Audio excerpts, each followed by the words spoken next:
ఆవిష్కరించిన నేతలు సినీ సంగీత చరిత్రపై బాలు చెరగని సంతకం.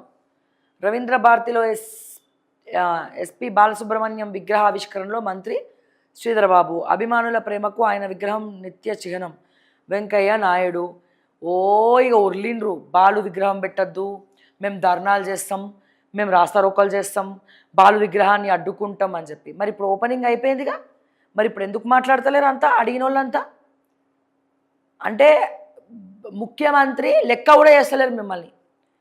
ఇక్కడ ఓపెనింగ్ అవుతుంటే ఏం చేయాలి? మీరు అందరూ చుట్టుముట్టాలి, విగ్రహం చుట్టూ నించొని వెంకయ్యనాయుడిని, రామచంద్రరావుని, ఇగో వీళ్ళందరినీ అడ్డుకోవాలి.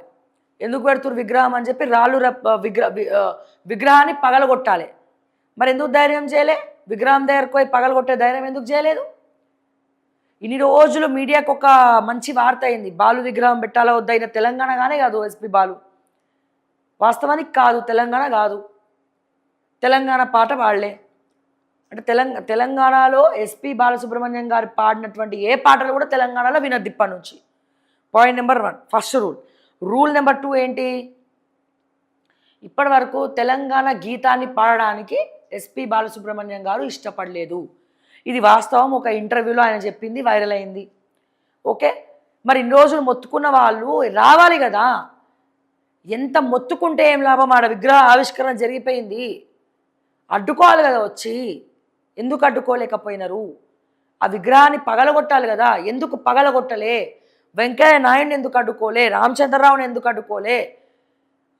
అక్కడ ఎస్పి బాలు గారు చుట్టాలందరూ ఉన్నారు, కొంతమంది సింగర్స్ ఉన్నారు, వాళ్ళని ఎందుకు అడ్డుకోలే? దుద్దిల్ల శ్రీధరబాబుని ఎందుకు అడ్డుకోలే? ఎందుకు పెట్టినారు విగ్రహం అని చెప్పి ఇన్ని రోజులు మీడియా అంటే డిబేట్ల వరకే పరిమితమా? సో దీన్ని ఏ రకంగా చూస్తున్నారు? సో ఈ విషయాన్ని కూడా దయచేసి కమ్యూనిటీలో పోల్ పెట్టండి, కమ్యూనిటీలో పోస్ట్ పెట్టండి. ఇన్ని రోజులు ప్రతి మీడియాలో చర్చనీయాంశంగా